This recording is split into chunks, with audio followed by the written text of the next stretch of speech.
أعوذ بالله السميع العليم من الشيطان الرجيم. بسم الله الرحمن الرحيم. بسم الله ما شاء الله لا يسوق الخير إلا الله. بسم الله ما شاء الله لا يصرف السوء إلا الله. بسم الله ما شاء الله ما كان من نعمة فمن الله. بسم الله ما شاء الله لا حول ولا قوة إلا بالله. بسم الله ولا استعانة إلا به. والحمد لله ولا ثناء إلا عليه.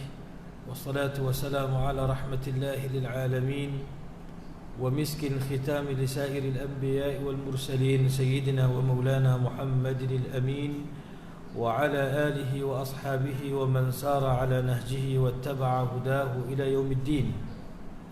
أما بعد فإن أصدق الحديث كتاب الله وخير الهدي هدي محمد صلى الله عليه وسلم وشر الأمور محدثاتها وكل محدثة بدعة وكل بدعة ضلالة وكل ضلالة في النار. فنقول اللهم أجرنا من النار ونقول اللهم اجعلنا من الذين يستمعون القول فيتبعون أحسنه. اللهم اهدنا واهد بنا واجعلنا سببا وسبيلا لمن اهتدى. واقدر لنا ولهذه الأمة المحمدية الخيرة الخير حيث كان وأينما كانوا فإنك تقدر ونحن لا نقدر وإنك على كل شيء قدير. فأنت تعلم ونحن لا نعلم وإنك أنت علام الغيوب. اللهم اجعلنا من الذين إذا أحسنوا استبشروا وإذا أساءوا استغفروا. بشرنا بإحسانك في الدنيا رؤيا سيدنا محمد صلى الله عليه وسلم ووفي لنا بجودك يوم القيامة لقيا سيدنا محمد صلى الله عليه وسلم. وارزقنا بعفوك يوم النشور شفاعة سيدنا محمد صلى الله عليه وسلم. واجعلنا من صالح أمة سيدنا محمد صلى الله عليه وسلم. وصل اللهم يا ربنا صلاة جلال وسلم سلام جمال على حضرة حبيبك سيدنا محمد. واغشه اللهم بنورك كما غشيته سحابة تجليات فنظر إلى وجهك الكريم. وبحقيقة الحقائق كلم مولاه العظيم الذي أعاذه من كل سوء. اللهم فرج كربنا كما وعدت. أمن يجيب المضطر إذا دعاه ويكشف السوء. وعلى آله وصحبه آمين. اللهم آمين يا كريم. Alhamdulillah, semua alhamdulillah, puji dan syukur kita kepada Allah Subhanahu wa taala dengan limpah kurniaan hidayah dan taufik daripada Allah. Maka pada hari ini lagi sekali Allah Subhanahu wa taala berikan kesempatan untuk kita berada dalam majlis ini. Mudah-mudahan kebaikan, rahmat dan anugerah daripada Allah Subhanahu wa taala itu Allah limpahkan untuk kita semua insya-Allah. Mudah-mudahan kita mendapat doa daripada para malaikatillah.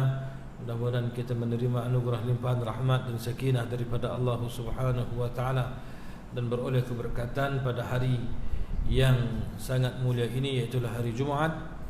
Dan kita pula dalam kuliah pengajian Sirah Nabawiyah, iaitu berkenaan dengan sirah perjalanan hidup baginda Rasulullah sallallahu alaihi wasallam. Seperti yang saya sebut pada pertemuan kita yang lalu, apabila kita membaca kitab sirah secara tidak langsung, itu kita akan berulang-ulang dan memperbanyakkan selawat dan salam ke atas junjungan besar kita Nabi Muhammad sallallahu alaihi wa alihi wa sahbihi wa baraka wasallam. Dalam sebuah hadis Nabi sallallahu alaihi wasallam bersabda, fima ma'na, hadis yang diriwayatkan sabda Nabi sallallahu alaihi wasallam, aqrabukum ilayya fil jannati aktsarukum alayya salatan فأكثروا الصلاة علي في الليلة الغراء واليوم الأزهر أو كما قال عليه الصلاة والسلام. Maknanya أقربكم إلي في الجنة, yang paling dekat daripada kalangan aku dengan aku, yang paling dekat kedudukannya dengan aku nantinya fil jannah, di dalam syurga. Aktsarukum alayya salatan, iaitu mereka yang banyak mengucapkan selawat dan salam ke atasku. Fa'akthirus salata alayya, maka hendaklah sekalian kamu perbanyakkan selawat dan salam ke atasku. Fil lailatil gharra wal yaumil azhar, iaitu pada malam hari yang cerah, yang indah, yang berkat. Para ulama menafsirkan al-lailatul gharra itu, sebahagiannya menafsirkan dengan lailatul jumu'ah, iaitu pada malam al-jumu'ah. Wal yaumil azhar, dan pada hari yang cerah, yang berkat itu dimaksudkan dengan hari Jumaat. Jadi alhamdulillah berbetulan kita pada hari Jumaat, kita berada pula pada kuliah sirah An-Nabawiyah. Itu pastinya setiap kali disebut nama baginda Rasulullah sallallahu alaihi wasallam itu akan disambut ucapan oleh kita semua dengan selawat dan salam ke atas baginda Rasulullah sallallahu alaihi wa alihi wa sahbihi wa baraka wasallam. Baik, insya-Allah kita teruskan sedikit kuliah kita insya-Allah. Cuma nak minta pinjam satu kitab. Anak tadi ada kuliah, ada siapa bawa kitab tak? Ada muslimat ada? Ada tanda tempat monti itu. Anak hari ni ada kuliah subuh, lepas tu ada urusan sikit, tak sempat balik. Pinjam Ustaz lah. InsyaAllah kita baca lah insyaAllah pukul 11 kita berhenti seperti dijadualkan.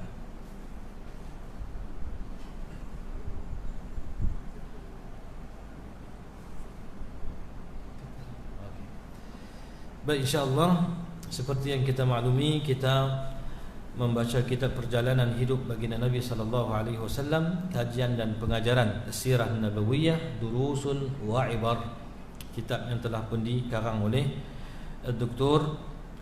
Mustafa Sibai alaihi rahmatullah, wa nafa'ana Allah bi'ulumihi wa 'ulumi masyayikhihi wa anwarihim wa asrarihim wa bihim fid darain, amin. Dan mudah-mudahan yang menterjemahkan kitab kita ini juga beroleh rahmat dunia dan akhirat, dan semua kita juga mudah-mudahan beroleh rahmat dan manfaat dunia dan akhirat insya-Allah. Ikut dalam buku ni iaitu kita sambung hari ini pada muka surat 35. Pada muka surat 35 dalam buku yang bercetak Jawi, iaitu masih lagi di bawah bab yang ketiga berkaitan dengan sejarahnya, sejarah baginda Rasulullah sallallahu alaihi wasallam selepas hijrah ke Habasyah hingga peristiwa hijrah ke Al-Madinah Al-Munawwarah, Al-Hijratul Uzma, hijrah yang melibatkan Nabi SAW dan juga umat Islam itu ke Al-Madinah Al-Munawwarah. Adapun hijrah ke Al-Habasyah itu hanya melibatkan beberapa orang daripada para sahabat. Itu pada zaman permulaan dakwah ketika mana umat Islam ditekan dengan penyiksaan dan sekatan yang amat dahsyat pada waktu itu yang dilakukan oleh orang-orang musyrikin. Kita sambung hari ini insya-Allah pada muka surat 35 pada perkara yang keempat, iaitu katanya akhirnya pulanglah Rasulullah sallallahu alaihi wasallam dari Taif dengan perasaan hampa kerana tiada satu golongan pun yang menyambut baik seruan baginda. Ini peristiwa Nabi pergi ke Taif sebelum daripada hijrah, iaitu selepas daripada peristiwa kewafatan Sayyidatina Khadijah Al-Kubra, Sayyidah Khadijah binti Khuwailid radhiyallahu taala anha wa ardaha, dan juga selepas daripada kematian Abi Talib yang disebutkan, yang kita sebut itu Amul Huzni, pada tahun kesedihan. Nabi berduka cita, bukan Nabi kecewa dengan takdir yang menimpa, tidak, tetapi Nabi sedih kerana kehilangan orang tersayang. Sedih hilang orang tersayang ini itu tidak mencederai iman, kerana itu merupakan sebahagian daripada rahmat yang Allah campakkan dalam hati manusia. Hilang orang tersayang, kita sedih. Sedih itu benda yang dibenarkan. Yang tak boleh ialah kita berputus asa, kita mencemuh takdir, kita berniahah, kita meraung dan meratap sehingga tak boleh buat kerja apa. Yang itu tidak dibenarkan. Tetapi sedih, perasaan pilu, rasa sedih dalam hati, menitiskan air mata, itu semua rahmatun yulqiha Allah fi qalbil abd, rahmat yang Allah campakkan dalam hati manusia. Nabi juga bersedih. Maka hari itu kita baca bila Nabi pada waktu itu dengan penentangan daripada orang-orang musyrikin, Nabi pula kehilangan Sayyidatina Khadijah, isteri dan sahabat yang sangat banyak membantu, pendamping Nabi SAW yang mengorbankan jiwa raga beliau untuk Islam dan perjuangannya. Begitu juga Abu Talib yang waktu itu walaupun tidak menyambut seruan Nabi dengan beriman, tetapi menerima dengan penuh lapang dada, menerima dan juga membantu Nabi, bahkan membela Nabi SAW di hadapan para musyrikin, maka turut juga meninggal dunia. Jadi Nabi pergi ke Taif untuk Nabi meneruskan dakwah, kerana di Taif juga ada kabilah ataupun ada puak daripada mereka yang ada sangkut paut qarabah ataupun dikatakan hubungan keluarga dengan baginda Rasulullah SAW. Tetapi apa yang berlaku ketika mana Nabi sampai di sana adalah sebaliknya. Nabi tidak dibenarkan, bahkan diusir dengan begitu hina sekali. Hina pada perbuatan mereka lah. Bukan makna Nabi diusir dengan hina, Nabi itu hina tak. Karena Nabi itu tidak akan pernah terhina. Walaupun dihina oleh manusia, tetapi kehinaan itu tidak sampai kepada Nabi SAW. Jadi bila kita sebut Nabi diusir dalam keadaan dihina itu merujuk kepada perbuatan mereka yang menghina. Bukan Nabi terhina. Nabi tidak terhina. Orang kata pilih kat Nabi apapun, orang-orang musyrikin Makkah, mereka itu menghina Nabi bukan hanya dengan maki hamun biasa, bahkan mereka mengeji Nabi. Mereka memanggil Nabi dengan nama Muzammam. Sedangkan nama Nabi Muhammad makna yang terpuji. Muzammam, mim, zal, mim musyaddadah, mim. Muzammamun, makna yang keji ataupun yang kita kata yang hina. Muzammam, dia berpanggil dengan muzammam. Muzammamun qalainahu. Muzammam, yang orang yang hina, yang kami tak pernah ambil tahu dan tak ada siapa pun nak ambil tahu tentang dia. Mereka hina Nabi. Tetapi adakah Nabi jadi hina? Nabi jadi muzammam ataupun zamim dengan maksudan? Tidak. Walaupun orang panggil dengan nama Muzammam, tetap kedudukan Nabi mulia, dan Nabi Allah Subhanahu wa taala sebut nama kekasihnya baginda Rasulullah sallallahu alaihi wasallam dalam Al-Quran dengan nama Muhammad. Berulang-ulang kali ayat dalam Al-Quran, "Wa ma Muhammadun illa rasulun qad khalat min qablihi ar-rusul. Ma kana Muhammadun aba ahadin min rijalikum walakin Rasulullah wa khataman nabiyyin." Nabi sebut dengan nama, Allah Taala panggil dengan nama Muhammad. Jadi Nabi itu tidak pernah terhina. Bahkan yang keji dan hinanya adalah mereka yang mengeji Nabi sallallahu alaihi wa alihi wa sahbihi wa baraka wa sallam. Laqad sana al-ilahu Muhammadan, laqad sana al-ilahu Muhammadan, bahwasanya Allah Subhanahu wa taala telah memelihara kekasihnya Rasulullah yang dinamakan dengan Muhammad. Fil lafzi wal ma'na huma sinwani, sama ada pada nama Nabi, pada perkataan tak berubah. Walaupun orang panggil Muzammam, tak berubah sedikit pun nama Nabi dengan nama Muhammad. Wal ma'na, dan kedudukan Nabi pun tidak pernah sedikit pun tercalar, diangkat kedudukan Nabi di sisi Allah Subhanahu wa ta'ala. As-sabbu marji'uhu ilaihim idhumu, sebaliknya segala celaan yang ditujukan kepada Nabi itu akan berpatah balik kepada mereka yang mengeji, kerana mereka itulah ahlun likulli madhammatin wa hawani, yang sebenarnya tercela dan hina, keji di sisi Allah Subhanahu wa taala. Disebutkan dalam qasidah para ulama memuji Nabi, laqad sana ilahu Muhammadan fil lafzi wal ma'na huma sinwani, adh-dhammu marji'uhu ilaihim idhumu ahlun likulli madhammatin wa hawani. Jadi bila Nabi sampai di Taif, Nabi diusir keluar daripada Taif dalam keadaan seperti mana yang kita baca sebelum ini, maka Nabi pun pulang dalam perasaan hampa. Hampa ni makna sedih, kerana tiada satu golongan pun yang menyambut baik seruannya baginda Nabi sallallahu alaihi wasallam, kecuali seorang hamba bagi Utbah dan Syaibah. Utbah dan Syaibah ini adalah dua orang yang tidak beriman dan mati dalam keadaan kufur. Utbah dan juga Syaibah, dua orang adik-beradik daripada anak lelaki Rabi'ah. Utbah dan Rabi'ah ni mati dalam peperangan Badar. Utbah juga mati dalam peperangan Badar. Mereka ini adalah adik-beradik kepada Hindun, iaitu isteri kepada Sayyidina Abi Sufyan, yang pada waktu itu Hindun masih lagi belum beriman. Kemudian selepas daripada Fath'i Makkah, masa Fath'i Makkah berimannya Abu Sufyan, kemudian setelah itu baru berimannya Hindun. Tapi waktu mula mereka kuat menentang Nabi sallallahu alaihi wasallam. Ceritanya bila Nabi balik daripada ataupun keluar daripada kota Taif. Taif ni tempat yang cantik, yang indah dah sampai sekarang pun. Dan orang-orang Makkah yang ada harta, sebahagian daripada harta mereka itu mereka simpan di Taif. Maka bila Nabi keluar daripada Taif itu, Nabi sampai dekat kebun kurma ataupun kebun anggur yang dimiliki oleh Utbah dan Syaibah. Dua orang adik-beradik daripada anak laki-laki Rabi'ah yang bernama Addas. Addas ni adalah hamba kepada mereka berdua, kerja yang duk jaga kebun tu. Nama Addas. Addas adalah hamba ataupun pekerja kepada Utbah dan juga Syaibah. Utbah dan Syaibah anak kepada Rabi'ah yang dahulunya beragama Nasrani. Addas itu, hamba itu beragama Nasrani. Di mana Addas yang dahulunya beragama Nasrani telah diminta oleh tuannya.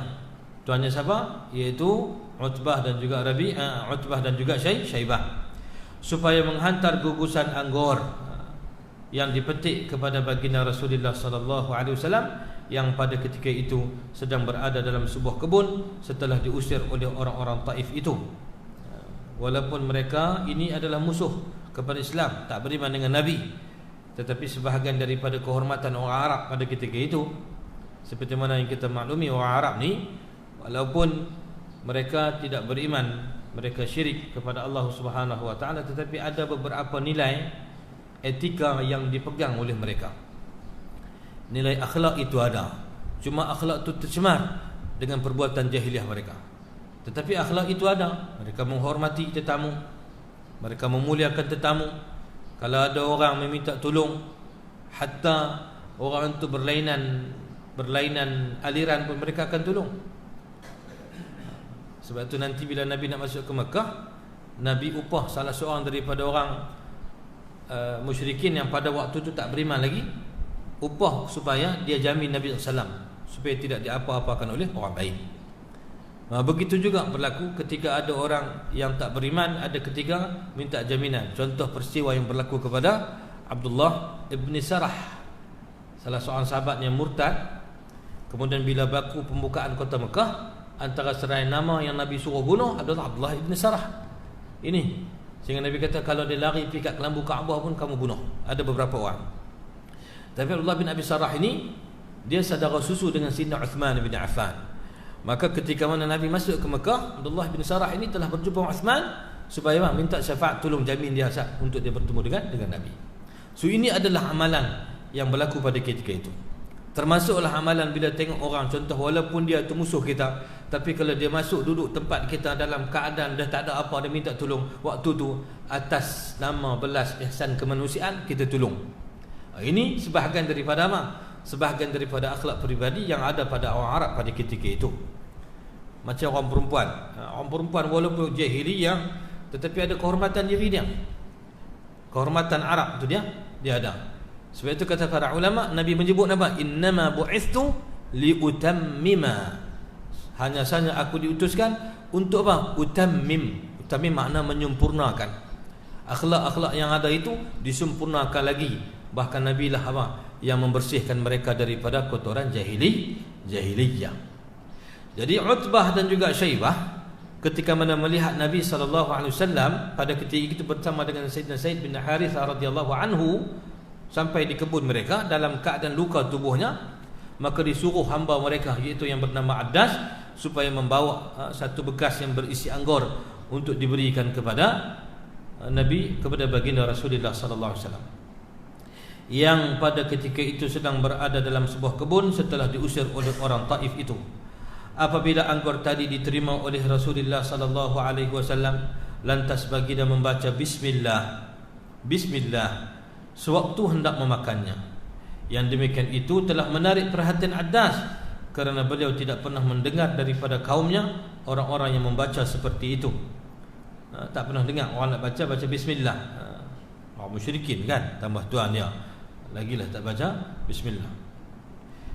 Lalu setelah berlangsung perbincangan singkat di antara Nabi dan Addas, akhirnya Addas memeluk agama Islam. Dia tanya, kamu daripada mana? Aku tak pernah mendengar orang di sini baca bismillah, kata Addas. Lalu Nabi kata, siapa kamu? Kamu nama siapa? Dia pun beritahu Addas, kamu daripada mana? Addas beritahu, saya daripada Ninawa. Ninawa ini dah perkampungan Nabi Allah Yunus alaihi salam, Yunus ibni Matta. Bila dengar nama kampung tu, terus Nabi kata, oh, kamu berasal daripada kampung saudaraku iaitu Yunus ibni Matta. Addas tahu, dia kenal kerana dia menganut agama Nasrani. Dia mengatakan, adakah kamu kenal Yunus ibn Matta? Dia kata, ya, dia juga seperti mana aku Rasul yang diutuskan oleh Allah Subhanahu wa taala. Lalu Adas kucuk tangan dan kaki Nabi, mengucap dua kalimah syahadah. Masuk Islam. Taib. Habis yang tu. Yang kelima, berlakunya peristiwa Isra' dan Mi'raj. Ini kesimpulan hak kita dah baca dah sebelumnya. Berlakunya peristiwa Isra' dan Mi'raj. Isra' maknanya perjalanan daripada Makkah, daripada Masjidil Haram ke Al-Masjidil Aqsa, daripada Makkah ke Filistin. Yang atas darat ni, daratan bumi ni, itu dipanggil Al-Isra', jalan pada waktu malam. Isra' makna perjalanan pada waktu malam. Kemudian Al-Mi'raj itu perjalanan Nabi daripada Masjidil Aqsa, itu naik ke langit. Asal makna Mi'raj makna tangga. Makna Nabi dibawa naik dalam perjalanan ke langit. Tangga lagu mana Allahu alam. Nabi dibawa naik ke langit sehingga melepasi daripada langit yang ketujuh sampai ke Sidratul Muntaha, sampai ke Al-Mustawa, seperti mana yang kita maklumi. Berlakunya peristiwa Isra' dan Mi'raj sebagai salah satu mukjizat yang Allah anugerahkan kepada Nabi. Tak ada manusia yang boleh sampai ke tempat. Bahkan Jibril yang merupakan penghulu para malaikat, Sayyidina Jibril AS termasuk daripada ru'asail malaikah, termasuk daripada ketua-ketua para malaikat, iaitu Sayyidina Jibril AS, Aminul Wahyi, yang Allah tugaskan untuk menyampaikan wahyu kepada para Nabi dan Rasul alaihi wassalatu wassalam. Jibril sendiri sampai satu tempat ketika mana Nabi nak pergi lagi, Jibril kata, ya Rasulullah, wahai Muhammad, aku tak boleh langkah dah, aku takat ni saja. Kalau aku langkah selangkah lagi, lahtaraqtu, maka aku akan terbakar. Dengan cahaya kebesaran dan keagungan Allah Subhanahu wa taala. Tapi Nabi terus dan Nabi sallallahu alaihi wasallam, Allah Subhanahu wa taala muliakan Nabi dengan melihat Allah Subhanahu wa taala, dan masalah tu berlaku perbincangan di kalangan para ulama. Cuma saya nak sebut berulang kali walaupun dah tahu dah, cerita Isra' Mi'raj ini bukan dalil kata Allah di atas langit lah. Kerana di atas langit ke di bumi ke kiri kanan ke, yang bertempat ini bukan Allah. Yang berjihad ini, yang ada arah ini bukan Allah. Itu tidak ada kaitan dengan Allah Subhanahu wa taala. Habis tu ada orang tanya pula, kalau macam tu sebab apa Allah Taala Nabi suruh kita berdoa angkat tangan ke langit? Kalau kata Allah Taala tak duduk atas langit, maknanya kita angkat tangan ke langit itu tak ada makna dan sia-sia. Kita katakan itu bukan dalil. Dan dalil kamu itu adalah dalil apa? Bukan dalil. Dia satu kenyataan yang naqis, yang tak lengkap untuk dijadikan sebagai dalil, kerana ada syubhat padanya. Kalau ada orang kata dalil Allah di atas langit, pasti kita berdoa angkat tangan ke langit, kita kata kalau begitu Allah suruh kita menghadap kiblat ketika mana kita mendirikan solat. Adakah Allah Subhanahu wa taala di atas Kaabah? Ketika mana Nabi suruh kita, Allah suruh kita sujud. Bahkan Nabi kata sehampir-hampir manusia, aqrabu ma yakunul abdu min rabbih wa huwa sajidun. Suatu dan saat yang paling hampir seorang hamba itu dengan Allah, itu ketika mana dia sedang sujud. Sujud makna kita meletakkan dahi kita dengan 7 anggota yang kita letak ke bumi. Umirtu an asjudah ala sab'ati a'dha. Itu kita sujud 7 anggota, dahi kita letak ke bumi. Adakah Allah Subhanahu wa taala duduk menyerap ataupun duduk atas tanah? Jadi itu bukan dalil. Jadi Allah suruh kita, Nabi ajak kita angkat tangan berdoa, angkat tangan ke langit, itu sebagai adab bertawajuh, bertadarru', kerana langit itu merupakan qiblatud du'a. Jadi bukan sama juga macam Isra' dan Mi'raj. Orang menjadikan dia dalil Allah Ta'ala kerana duduk bertempat, tak kira di langit ke, di laut ke, atas pokok ke, dalam bumi ke, mana yang nama kata tempat, itu tidak layak. La yaliqu billah atau la yaliqu bihaqqillah azza wa jalla. Allah Subhanahu tidak layak pada hak Allah Subhanahu wa taala. Baik, Isra' dan Mi'raj merupakan mukjizat yang Allah bagi pada Nabi. Nabi naik burak, yang berjalanan sepantas kilat selaju pada kelajuan cahaya. Nabi naik sampai ke langit. Allahu alam, baru ni kan ada viral satu kuliah ceramah yang disampaikan oleh salah seorang asatizah kita, cerita bagaimana ada kajian yang dibuat pada jubah Nabi sallallahu alaihi wasallam ataupun serpihan daripada perca kain jubah Nabi sallallahu alaihi wasallam, yang didapati pada kain tersebut ada kesan-kesan seakan batu ataupun benda-benda yang tak ada di bumi, tetapi benda-benda yang ada di langit ataupun di ruang angkasa. Allahu a'lam. Kita pun tak tahu dan kita tidak kaji perkara itu. Tetapi yang jelasnya Allah telah menegaskan, Allah Subhanahu wa taala telah menyatakan, bahkan Nabi sendiri mengkhabarkan dan menceritakan, Nabi dibawa dalam perjalanan malam hari, tak habis satu malam, daripada Mekah ke Filistin, naik sampai langit yang ketujuh, sehingga ke Sidratul Muntaha Al-Mustawa, menerima kefardan salat. Nabi turun balik ke Mekah pada waktu itu, diriwayatkan bekas tidur Nabi masih lagi rasa panas. Maknanya Nabi diperjalankan tak habis satu malam. Bahkan ayat dalam surah Al-Isra yang kita baca itu, subhanallazi asra bi'abdihi lailan. Lailan, maha suci Allah yang memperjalankan hambanya lailan. Lailan dalam bahasa Arab makna juz'an minal lail, sebahagian daripada malam, bukan satu malam. Karena satu malam dalam bahasa Arab tidak disebut lailan. Satu malam disebut lailatan. Ismul marrah. Lailan makna juz'an minal lail. Jadi Nabi diperjalankan pada waktu yang sepantas itu, tetapi membelah perjalanan yang sangat jauh. Mustahilkah? Tak mustahil. Kenapa? Karena yang membawa perjalanan, yang memandu perjalanan itu adalah dengan apa? Dengan qudrah dan iradah Allah Subhanahu wa taala, dengan kekuasaan dan juga dengan kehendak Allah Subhanahu wa taala. Para ahli sejarah tidak sepakat kata dalam menentukan tarikh sebenar berlakunya peristiwa itu. Adapun pendapat yang paling kuat bahawa ia berlaku sebelum daripada peristiwa hijrah, yang tu pasti. Tapi berlaku tu bila bulan Rejab dan sebagainya, itu khilaf di kalangan ulama.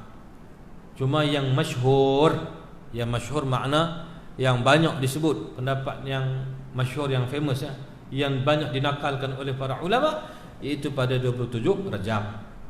Tetapi dia bukan pendapat yang pasti, berlaku khilaf di kalangan ulama. Cuma yang pastinya Isra dan Mi'raj itu berlaku sebelum daripada peristiwa hijrah baginda Rasulullah sallallahu alaihi wasallam ke Al-Madinah Al-Munawwarah. Adapun pendapat yang paling kuat bahawa ianya berlaku sebelum daripada peristiwa hijrah yang berlaku pada tahun ke-10 daripada kebangkitan Nabi. Tahun ke-10 selepas Nabi diangkat menjadi Rasul. Namun demikian, sebahagian besar para ulama berpendapat bahawa kedua-dua peristiwa tersebut, iaitu Isra' dan Mi'raj itu berlaku dalam satu malam dengan ruh dan jasad sekaligus. Bukan mimpi, bukan hanya perjalanan rohani, tetapi Nabi dibawa dalam perjalanan sedar dengan fizikal Nabi, naik sampai ke langit. Mulanya baginda dibawa Isra' dari Masjidil Haram di Makkah sampai ke Masjidil Aqsa di Filistin.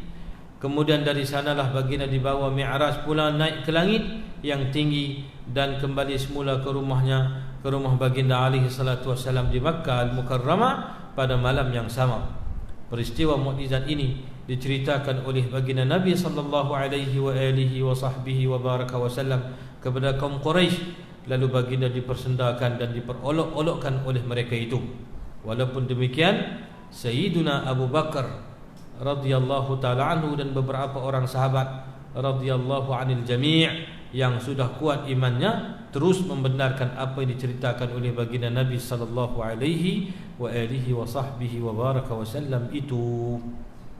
Ini juga kisah yang masyhur yang dah banyak kali dah kita dengar, ketika mana orang-orang Quraisy bertemu dengan Nabi. Abu Jahal bertemu dengan Sayyidina Abu Bakar As-Siddiq, lalu mempersendakan dengan soalan yang mengatakan, Abu Bakar, tidakkah kamu dengar pagi ini kawan baik kamu tu cerita apa? Tak dengar lagi cerita pagi ni, kawan kamu cerita apa? Kerana Nabi telah menceritakan peristiwa ini dekat dengan Kaabah di hadapan penduduk Mekah, termasuk orang-orang musyrikin. Apabila mereka dengar cerita itu, maka mereka mengatakan ini suatu peluang baik untuk kita mendustakan ataupun untuk kita memperolokkan ataupun untuk kita berhujah dengan Muhammad. Mesti ramai orang tak percaya. dalam keadaan yang sebegitu. Bukan zaman tu, zaman lah ni pun yang ada teknologi roket sebagainya pun tidak ada manusia yang boleh sampai ke perjalanan sebegitu. Nak sampai ke tempat ke situ tak boleh. Lebih lagi lah pada zaman itu yang manusia bergerak daripada satu tempat ke satu tempat hanya melalui jalan darat dengan menggunakan unta. Bahkan nak pergi daripada Mekah ke Palestin itu sebulan pergi perjalanan, sebulan baik, sebulan balik. Nadribu akbad al-ibil syahran. Maknanya kami ni duduk atas belakang unta, duduk katuk belakang unta ni sebulan baru sampai ke Palestin, nak balik pula sebulan pula. Tiba-tiba Muhammad bagi tahu kata, semalam aku dibawa daripada sini pergi ke Palestin, Masjid Al-Aqsa, kemudian naik sampai ke langit, turun balik sampai balik tak dan siang lagi dah sampai balik dah. Jadi mereka mengatakan ini peluang baik untuk kita bagi tahu kepada manusia sungguh Muhammad ni orang gila. Memanglah musuh dia akan menanti-nanti saja. Sama ada benda betul ke benda tak betul, yang penting kalau ada kredit untuk dia hentam kita, maka dia akan cari peluang. Sama macam zaman kita ni pun, kadang-kadang ada benda yang bukan isu sangat pun, tetapi oleh kerana ada benda yang boleh diputar belitkan, dijadikan kredit untuk mereka menentang Islam ataupun perjuangan Islam, maka mereka akan gunakan sebegitu. Dan kita tak pernah terkejut dengan tindakan-tindakan yang sebegitu, kerana memang begitulah keadaan dan kelaku sepanjang zaman. Mereka yang khianat pada Allah, yang tak mau kepada Islam, setelah mana mereka menjual agama Allah, akan ada tindakan yang kedua, apa dia? Wa yasudduna an sabilillah. Mereka akan mendekat pada jalan Allah Subhanahu wa taala. Akan sekat jalan. Jadi Abu Jahal jumpa dengan Sayyidina Abu Bakar Siddiq radhiyallahu anhu, bagi tahu pagi tadi di kota dekat kami, dia bagi tahu kata dia pergi ke Palestin, kemudian naik sampai langit tu, turun balik. Kalau hang percaya ke? Asalnya ialah apa? Asalnya khabar itu untuk memancing Sayyidina Abu Bakar Siddiq. Kot-kot lah nanti dia akan kata, aku pun rasa pelik juga kalau macam ni betul, kata dia ingat macam tu lah. Tetapi Abu Bakar Siddiq radhiyallahu ta'ala anhu, yang sejahtera dan aman, tenang jiwa dan hatinya dengan iman. Orang yang beriman dengan Nabi bukan kerana kedudukan duniawi, tetapi kerana risalah yang dibawa oleh Nabi sallallahu alaihi wasallam. Walaupun Nabi dari segi duniawi pun Nabi orang hebat, Nabi bukan orang tepi jalan, Nabi lahir daripada keturunan yang dihormati. Tetapi bukan hanya nasab keturunan itu. Para sahabat menerima Islam yang dibawa oleh Nabi itu kerana apa? Kerana risalah itu mereka yakin datangnya daripada Allah yang telah pun mengutuskan Nabi sebagai rasul. Walaupun kedudukan keturunan Nabi ini mulia dengan sebabnya Nabi sallallahu alaihi wasallam. Semua perkara yang berkaitan dan bersangkutan dengan Nabi sallallahu alaihi wasallam itu mulia. Hatta sesuatu yang terbit keluar daripada Nabi, peluh Nabi ke, barang-barang yang dibuang daripada tubuh Nabi, darah Nabi, semua jadi mulia dengan sebab apa? Dengan sebab baginda Rasulullah sallallahu alaihi wa alihi wa sahbihi wa baraka wa sallam. Maka seperti itu juga mereka yang mengikut jalan Nabi, yang ikut perjuangan Nabi, yang walaupun tak sempat bertemu dan bersua muka dengan baginda Nabi sallallahu alaihi wasallam, kalau ikut jalan agama yang dibawa oleh Nabi sallallahu alaihi wasallam, maka mereka juga akan beroleh kemuliaan di sisi Allah Subhanahu wa taala. Jadi Sayyidina Abu Bakar Siddiq ketika mendengar perkhabaran tersebut, berita tersebut, lalu dia bertanya kepada Abu Jahal, awaqala dzalik, adakah sungguh dia sebut macam tu? Ya, bukan aku seorang dengar, ramai tadi berhimpun, dia duduk cerita kat kami, kata macam tu. Lalu kata Sayyidina Abu Bakar Siddiq, la in kana qala dzalika faqad sadaq.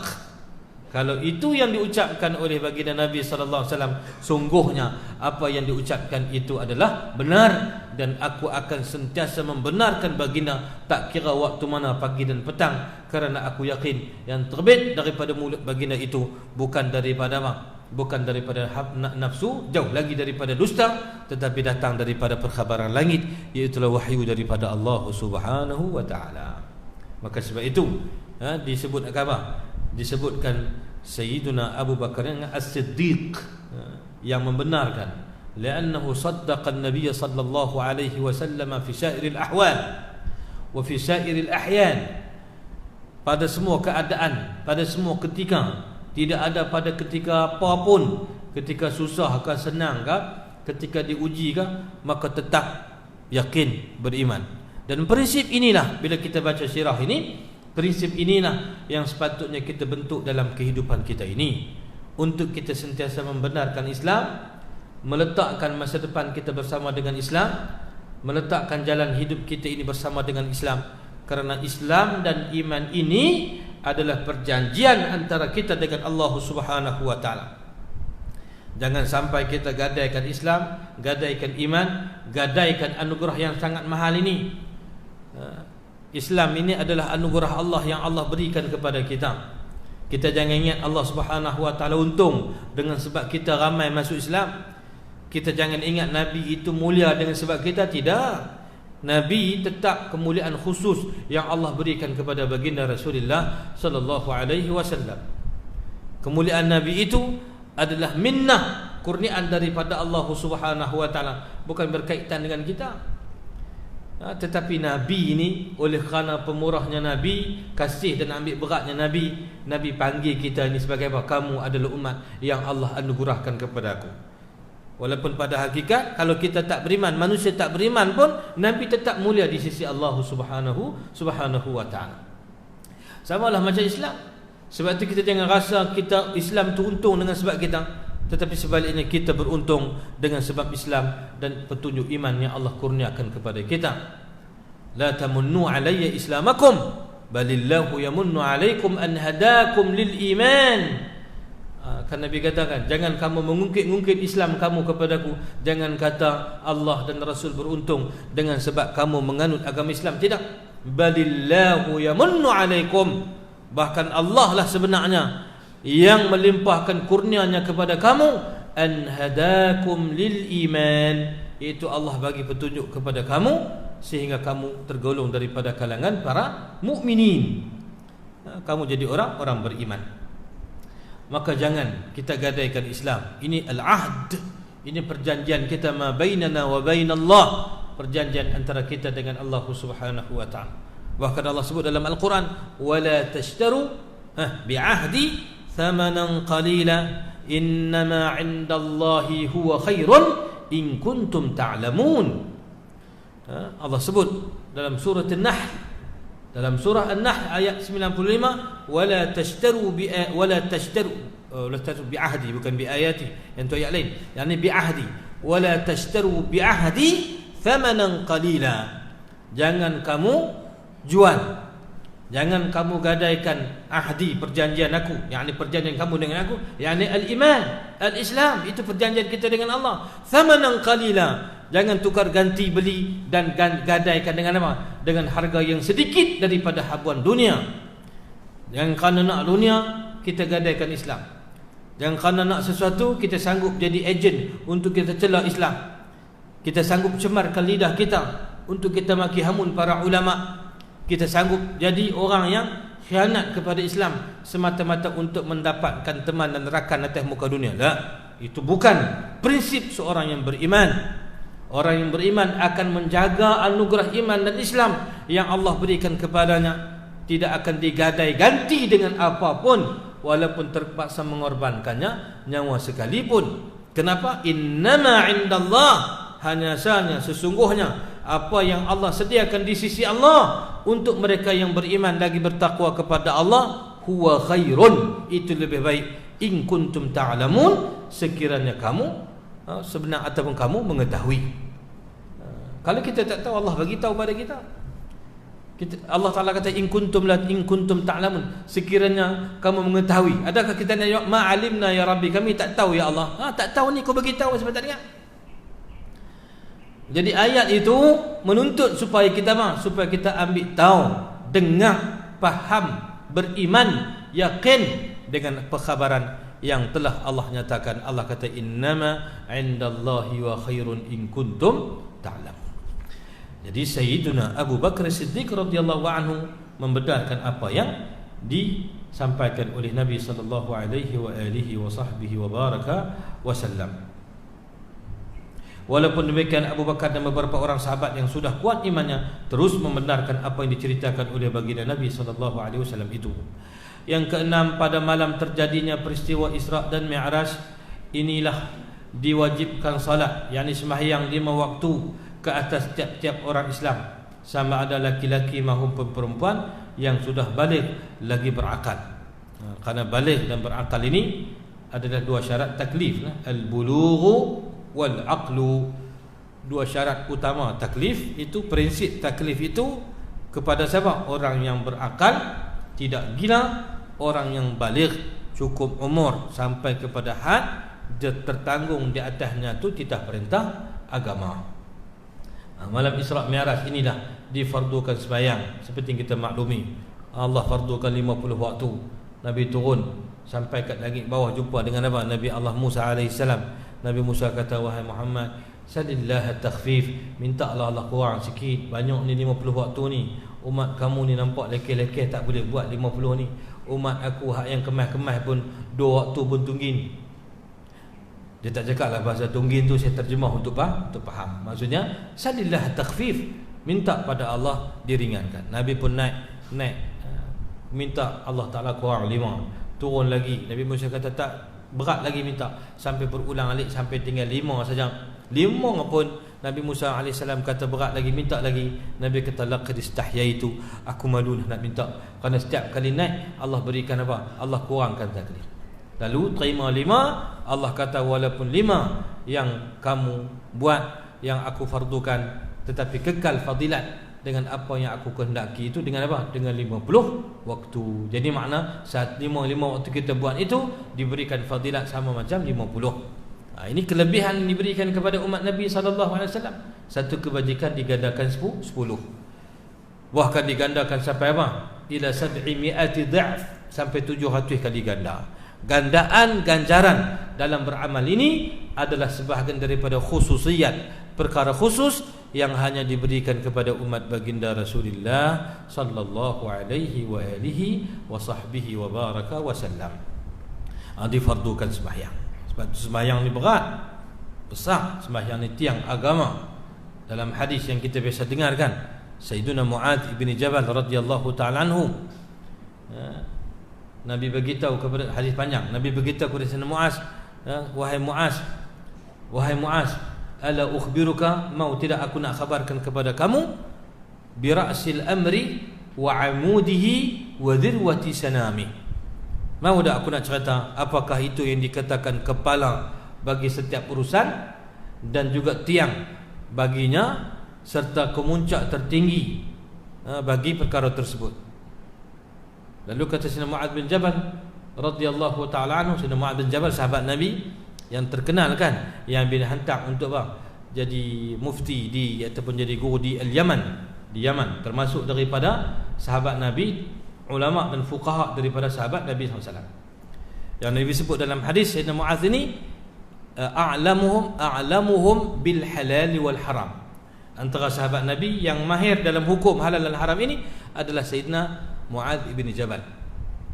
Setiap sahabat ni ada kelebihan lah. Nabi sebut dalam satu riwayat hadis, fima ma'na, Nabi kata, Allahumma salli ala Sayyidina Muhammad, arhamu ummati li ummati Abu Bakar.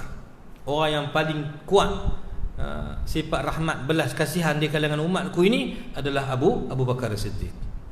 Wa ashadduhum fi dinillah, dan orang yang paling kuat, teguh ataupun tegas mempertahankan agama, Umar bin Al-Khattab, Sayyidina Umar ibn Al-Khattab.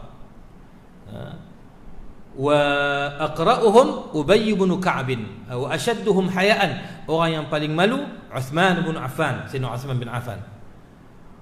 Wa afraduhum, orang yang paling mahir dalam ilmu faraid, ataupun orang yang a'lamuhum bil halal wal haram, Mu'adz bin Jabal. Wa aqra'uhum, yang paling mahir dalam bacaan Quran, Ubay bin Ka'b, Ibnu Ka'ab. Dan ada beberapa masalah yang tak ingat hadis itu panjang. Tapi nak cerita dalam hadis itu Nabi sebut kelebihan antara sahabat, antaranya Sayyidina Mu'adz bin Jabal. Nabi kata a'lamuhum bil halali wal haram, yang paling mahir dalam halal dan haram, itu adalah Mu'adz bin Jabal. Ala wa inna likulli ummatin aminan wa aminu hadhihi al-ummah Abu Ubaidah bin al-Jarrah.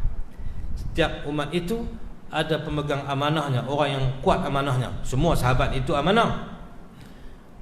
Amanah bukan parti amanah, sifat amanah. Saya ada orang duk bersendal-sendal gitu pula. Ala wa inna kulli ummatin amin wa aminu hadhihi al-ummati Abu Ubaidah bin al-Jarrah. Yang paling kuat sifat amanahnya adalah Sayyidina Abu Ubaidah bin al-Jarrah. Jadi hadis kita baca tadi, hadis yang Nabi sembang dengan Sayyidina Mu'adz bin Jabal, Nabi kata apakah kepala bagi setiap urusan, apakah tiangnya dan apakah kemuncak ataupun apakah kemuncak tertingginya. Lalu kata Sayyidina Mu'adz bin Jabal radhiyallahu anhu, bala ya Rasulullah, bahkan ceritalah ya Rasulullah, beritahulah. Nabi kata ra'sul amril Islam, kepala bagi segala urusan yang paling penting dalam segala urusan al-Islam, iaitulah agama Islam. Wa amuduhu salah, dan tiang bagi Islam itu adalah salat 5 waktu. Wa dhirwatu sanamihi al-jihadu ay fi sabilillah, dan kemuncak tertinggi kepada penghayatan Islam dan pengabdian diri kepada Allah adalah al-jihad fi sabilillah, berjihad pada jalan Allah. Jadi semayang kita kena jagalah, yang fardu kena jaga, yang sunat kita kena rajin-rajin sehabis yang kita mampu, dan juga kena buat. Nak dapat ketenangan, kebahagiaan dalam hidup ini, para ulama kata ada 3 benda penting. Banyak benar, tapi kita ringkaskan 3 benda penting. Pertama apa? Pertama al-muhafazatu 'ala al-fara'idhi. Mesti kita menjaga perkara-perkara yang fardu, yang wajib, jangan kita lalai. Satu. Yang kedua al-iktharu memperbanyakkan minan nawafili qadra al-mustata'ah. Hendaklah kita memperbanyakkan amalan yang sunat sehabis baik yang kita mampu. Yang ketiga al-ibti'adu an maharimillah. Yang ketiga menjauhkan diri daripada perkara yang diharamkan Allah. Bila hak fardu kita jaga tak tinggal, yang sunat dan fadilat kita buat sehabis mampu kita buat, yang haram kita jauhi. Makanya insya-Allah inilah jalan yang paling cerah untuk kita mendapat kebahagiaan dunia dan akhirat. Termasuklah tunjang amalan itu ialah solat.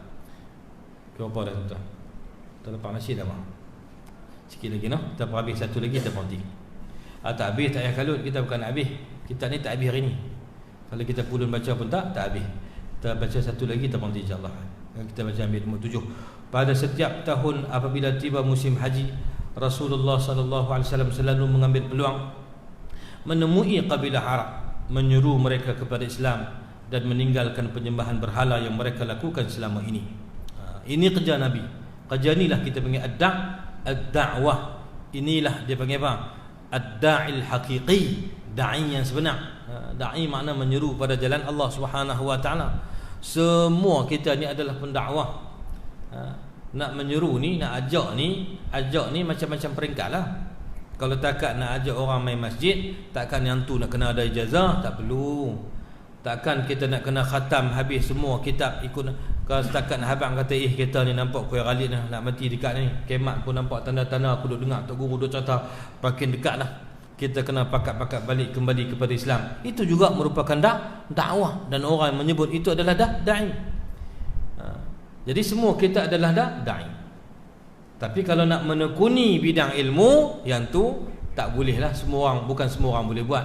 Yang tu urusan para ulama, orang menuntut ilmu dan tahu disiplin ilmu yang bercakap tentang huraian itu. Tapi kalau takat nak ajak orang kembali kepada, yang tu semua kita berperanan. Semua kita da'i sebenarnya. Cuma bila kita da'i, kita kena jagalah kelaku kita, kerana kita ini contoh nampak pada pandangan manusia. Mata manusia, dia tak akan jatuh pada benda yang di sebalik ni, hak mata ni, dia akan jatuh pada benda yang nampak pada pandangan mata dia. Kalau orang tu pakai seluar pendek, tapi malam-malam dia sembahyang tahajud tak pernah tinggal, orang tak nampak tahajud tu. Dan sepatutnya tak jadi macam tu. Macam mana hang tahajud tak pernah tinggal, aurat hang tak tutup. Tapi nak abang kata, pandangan manusia yang zahir itu yaqa'u fi ma yadhhar, akan jatuh pada pandangan yang zahir. Sebab tu kita kena jaga. Kalau kita bawa mesej agama, kita kena jaga akhlak peribadi kita, kita kena jaga penampilan kita, kena hindarkan diri kita daripada perkara-perkara yang boleh mendatangkan fitnah kepada kita dan juga kepada dakwah itu sendiri. Bahkan dalam dunia kita hari ini macam-macam benda yang tak sangka berlaku dan kita tengok di hadapan mata kita. Ada orang macam ni duk bercakap pasal agama, tapi tengok-tengok ada benda-benda berlaku. Cuma kita nak pesan satulah, kita kalau tengok benda yang tak elok, berpada dengan apa yang kita tengok dan minta ampun pada Allah dan mohon perlindungan daripada Allah.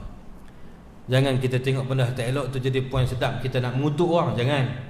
Kerana kita pun tak tahu macam mana ujian yang kita nak tempuh, dan kita pun barangkali lupa ataupun buat lupa dosa yang pernah kita buat.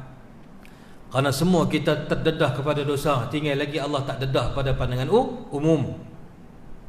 Na'udzubillah, summa na'udzubillah. Kita pernah dosa, barangkali ada dosa besar sekalipun, bukan dosa kecil, dosa besar pun barangkali ada daripada kalangan kita yang pernah melakukannya. Astaghfirullah wa nastaghfirullah wa natubu ilaih. Yang kata manusia tak maksum ini terdedah kepada dosa, terdedah. Sama ada dia buat atau tak buat, yang tu Allahu alam. Tapi terdedah mana boleh jadi dia buat.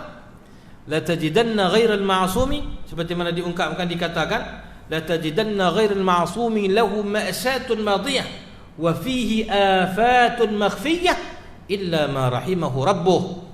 Yang kata tak maksum ni, kamu akan jumpa orang tu mesti ada sejarah silam, tinggal lagi dia tak cerita dia. Ada kedukaannya, ada perkara-perkara dulu yang pernah dilakukannya. Wa fihi afatun makhfiyah, dan ada pada dirinya penyakit ataupun kita kata keaiban-keaiban yang tersembunyi yang siapa pun tak tahu. Illa ma rahimahu rabbuh, melainkan orang yang Allah rahmati dia, Allah hindarkan dia daripada keburukan dan juga dosa. Tapi maksum kita berdosa, tinggal Allah Ta'ala tak buka. Fa iyyaka an tahrimal khaira lima yastaqbiluhu murtakibul khati'ah lianna al-ibrata ma tashhaduhu khawatimul hayah wal amru ghaibun fi ilmi Allah subhanahu. Kalau kita sedang kata kita semua terdedah kepada dosa, cuma beza kawan ni Allah subhanahu wa ta'ala buka uji sehingga jadi kalut lagu tu, kita Allah Ta'ala tutup, alhamdulillah. Maka jangan kita jangan kita haramkan masa depan baik bagi orang yang buat dosa. Maknanya jangan kita celah dia seolah-olah dia confirm masuk neraka. Dah. Kerana barangkali dia bertaubat, dulu dia lupa, dengan sebab jadi kalut-kalut lagu ni dia pun rasa menyesal, dia bertaubat. Allahu alam, dia bertaubat, Allah angkat darjat dia kepada apa? Darajatit taibin, kepada darjat hamba yang bertaubat. Sedangkan kita 24 jam wirid dengan apa? Dengan fitnah dan cakap benda yang tak sepatutnya kita cakap. Jangan sibukkan diri dengan benda yang tak mendatangkan faedah. Kalau kita tengok benda baik ada pada seseorang, kita puji Allah supaya kita tak hasad, kerana kebaikan itu datang daripada Allah. Kalau kita hasad ke orang, maknanya kita tak puas hati ke Allah. Jadi cara nak elakkan diri daripada hasad, bila tengok kebaikan, kita puji Allah. Tengok kawan kita contoh dapat menega okey ataupun dapat benda kebaikan, kita kata alhamdulillah, tabarakallah, masya Allah, la quwata illa billah. Allahumma barik lahu fima atahu warhamhu fima huwa fih wa atini afdala ma ataita ibadaka salihin. Alhamdulillah, tabarakallah, masya Allah, la quwata illa billah. Kita puji Allah, maha berkat Allah, maha terpuji. Segalanya berlaku dengan apa? Dengan apa yang Allah kehendaki. Ya Allah, berkatikanlah saudaraku ini dengan apa yang Kau kurniakan padanya. Rahmatilah keadaan dia supaya tak menyimpang daripada kebenaran. Wa atini afdala ma ataita ibadaka salihin, kurniakan juga pada aku kebaikan seperti mana Engkau kurniakan kepada orang yang saleh. Tapi kalau kita tengok orang buat benda yang tak elok, sama ada dia buat betul ke ataupun hanya baru pertuduhan ke, adakah itu sebab kita nak keji dan celah? Jangan. Apa benda kita nak buat? Pertama, kita beristighfar pada Allah, walaupun dosa tu orang buat, bukan kita buat. Istighfar. Kerana istighfar ni bukan hanya untuk istighfar minta ampun bila kita buat dosa. Istighfar ini adalah wirid lazim bagi seorang mukmin. Istighfar itu adalah benteng yang akan menghindarkan diri seseorang daripada dosa dan sebab-sebab yang membawanya kepada dosa. Jadi bila tengok orang tu diuji dengan dosa ataupun diuji dengan apa? Dengan kecelaan yang dia buat, kita kata ghufranallah wal iyadz billah. Minta ampun pada Allah dan minta lindung Allah lindung kita daripada perkara seumpama itu. Ghufranallahu wal iyad billahi min dzalik. Kemudian kita doa dekat dia, Allahumma inna hadza akhi qad ibtuliya bima syi'ta wa kana amruka qadaran maqdura. Allahumma ighfir lahu warhamhu wa taqabbal taubatahu wasturhu wahdihi ila al-haq wa wafiqhu lima tuhibbu wa tarda. Kita kata inna akhi hadza, sesungguhnya saudara kami yang seorang ni ya Allah, qad ibtuliya bima syi't, telah diuji dengan apa yang telah engkau kehendaki ya Allah. Allah tak suruh kita buat dosa, tapi segala perkara berlaku dengan ketetapan dan ketentuan izin Allah Subhanahu wa taala. Allahumma ighfir lahu, ya Allah ampunkan dosa dia. Warhamhu, rahmati dia. Wa taqabbal taubatahu, terima taubat dia ya Allah. Wasturhu, dan juga lindungi dia daripada keaiban ya Allah, tutupkanlah keaiban dia ya Allah. Wahdi ilal haq, bagi petunjuk dia kembali ke pakal jalan kebenaran. Wa wafiqhu lima tuhibbu wa tarda, dan bagi taufik supaya dia beramal dengan apa yang kau suka dan kau ridha. Habis, selesai. Kita pun tak ada dosa nak mengumpat, nak kata apa.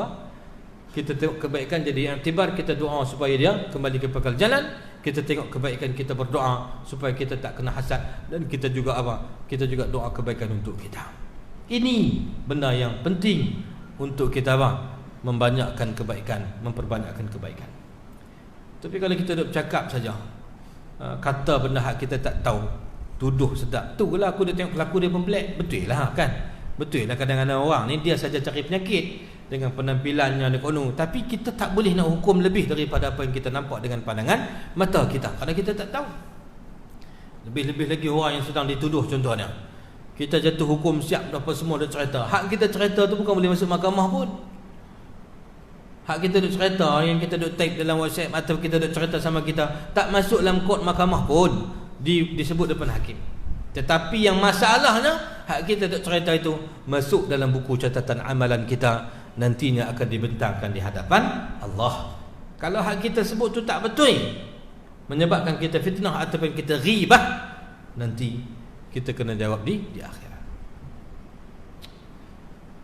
Zaman fitnah, keliling kelalang kita ni, kita terdedah kepada fitnah. Sebab tu kita perlu kepada rahmat Allah, anugerah Allah, perlu sahabat yang baik, perlu bimbingan dan pimpinan para ulama. Kena duduk dengan para ulama, kena duduk dengan para salihin. Kena banyak kita lengkapkan diri kita dengan apa? Dengan wirid dan zikir yang kita amalkan, Quran yang kita baca, amalan yang kita jaga. Semua itu adalah pendinding kita daripada fitnah dan juga kecelaan, juga selamat daripada kecelakaan. Jadi Nabi setiap kali musim haji waktu itulah dia buat cara haji dia. Kerana amalan haji ni amalan Nabi Allah Ibrahim AS yang masih lagi berlangsung. Mereka memuliakan Kaabah, cuma dengan sebab bercampur aduk dengan syirik, mereka letak Kaabah di berhala di Kaabah, mereka memuji-muji Kaabah sambil bertalbiah. Tapi dalam talbiah itu juga mereka memuji berhala mereka, bertawaf dalam keadaan bersiul dan juga bertepuk-tepuk tangan. Kemudian baju tawaf tu dibuang, ditanggalkan. Kenapa? Kerana seolah mereka dibersihkan daripada dosa. Tawaf dalam keadaan tak berpakaian, telanjang. Ini amalan mereka. Tapi mereka datang setiap musim haji, mereka datang ke Kaabah. Waktu itulah Nabi ambil peluang untuk menyampaikan dakwah, menyuruh mereka kepada ajaran Islam. Sewaktu baginda sedang berada dalam Jamratul Aqabah untuk melontar, tiba-tiba bertemu serombongan orang daripada suku Aus dan juga Al-Khazraj, daripada Al-Madinah, yang waktu itu dikenali dengan Yathrib. Tapi lepas Nabi Nabi tukar nama Yathrib jadi Taibah, Taibatun Tayyibah, dan juga dikenali dengan Madinatu Rasulillah ataupun Al-Madinah Al-Munawwarah Al-Munawwirah. Jadi Nabi bertemu dengan dua puak, iaitu suku Al-Aus dan Al-Khazraj. Mereka itu diajak oleh baginda memeluk Islam. Lantas mereka pun terus menerima Islam seramai 7 orang. Setelah itu mereka kembali ke Madinah, dan apabila sampai di sana mereka menceritakan kepada kaumnya tentang peristiwa pertemuan mereka dengan Nabi dan tentang penerimaan mereka terhadap Islam. Ini disebut sebagai apa? Sebagai Bai'atul Aqabatil Ula, perjanjian Aqabah yang pertama. Aqabah itu disebut kepada tempat kita duduk melontar kan sekarang ni. Di situlah mai 7 yang pertama. Kemudian lagi akan datang diceritakan pula tentang bagaimana mai pula kumpulan yang kedua, 70 lebih daripada orang-orang Madinah datang untuk berbai'ah dengan Nabi sallallahu alaihi wa alihi wa sahbihi wa baraka wasallam, yang dikenali dengan sebab dengan Bai'atul Aqabati Tsaniyah, perjanjian Aqabah yang kedua. Yang tu insya-Allah kita akan ulang kaji pada pertemuan kita yang akan datang. Nombor 8 lah. Sekali lagi makcik kita tolong tanda ni, saya kepok sikit. Kita berhenti dekat nombor 7. Kita akan mula nombor 8 nanti insya-Allah pada pertemuan kita yang akan datang. Wassallallahu ala sayyidina Muhammad wa ala alihi wa sahbihi wa baraka wa sallam. Allahumma innana nahmaduka ala kulli hal wa na'udzu bika min hali ahli an-nar. Allahumma anfa'na bima 'allamtana wa 'allimna ma yanfa'una wa zidna 'ilma ya rabbal alamin wahdina kullana ya rabbana ila sawa'is sabil. Allahumma arzuqna salamata wal 'afiyah wal mu'afata da'imata fid din wad dunya wal akhirah. Allahumma astur 'uyubana wa amin rawatina waj'al khayra ayyamina yawma nalqaka wa anta radin 'anna wa rahimun bina warzuqna al-khatimata al-husna bi fadlika ya Allah ya Hannan ya Mannan ya badi' as-samawati wal ardi ya dzal jalali wal ikram. Allahumma innana tahassalna bi dhil 'izzati wal jabarut واعتصمنا برب الملكوت وتوكلنا على الحي الذي لا يموت. اصرف عنا الأذى إنك على كل شيء قدير. اصرف عنا الأذى إنك على كل شيء قدير. اصرف عنا الأذى إنك على كل شيء قدير. اللهم ارزقنا تقواك يا ربنا وأكرمنا بها. اللهم ارزقنا تقواكنا يا ربنا وأكرمنا بها واجعل لنا من النوازل والنوائب مخرجا وارزقنا رزقا حلالا طيبا مباركا فيه من حيث لا نحتسب واكفنا توكلا عليك فأنت حسبنا وأنت البالغ لأمورنا إنك على كل شيء قدير وكان أمرك قدرا مقدورا بحق قولك الحق ومن يتق الله يجعل له مخرجا ويرزقه من حيث لا يحتسب ومن يتوكل على الله فهو حسبه إن الله بالغ أمره قد جعل الله لكل شيء قدرا. اللهم ارحمنا واغفر لنا أجمعين يا رب العالمين. اللهم مغفرتك أوسع من ذنوبنا ورحمتك أرجى عندنا من أعمالنا يا من لا يشغله سمع عن سمع ويا من لا تغلطه كثرة المسائل ويا من لا يتبرم به إلحاه عباده ملحين إليه. أذقنا برد رحمتك وكرم استجابتك يا الله إنك نعم المولى ونعم المجيب لا حول ولا قوة إلا بك. وارحمنا وارض عنا وعن آبائنا وأمهاتنا وأجدادنا وجداتنا ومشايخنا وأهلنا وأزواجنا وزوجاتنا وأبنائنا وبناتنا وإخواننا وأخواتنا من المسلمين والمسلمات والمؤمنين والمؤمنات الأحياء منهم والأموات برحمتك يا أرحم الراحمين. هب لنا من أزواجنا وذرياتنا قرة أعين واجعلنا للمتقين إماما. اللهم كن لنا ولا علينا يا الله واحفظنا فإنك خير حافظا لنا يا رب العالمين بحق قولك الحق فالله خير حافظا وهو أرحم الراحمين. ربنا آتنا في الدنيا حسنة وفي الآخرة حسنة وقنا عذاب النار. وصلى الله على سيدنا محمد وعلى آله وصحبه أجمعين والحمد لله رب العالمين والسلام عليكم ورحمة الله وبركاته. سبحانك اللهم وبحمدك أشهد أن لا إله إلا أنت أستغفرك وأتوب إليك. بسم الله الرحمن الرحيم. العصر إن الإنسان لفي خسر إلا الذين آمنوا وعملوا الصالحات وتواصوا بالحق وتواصوا بالصبر.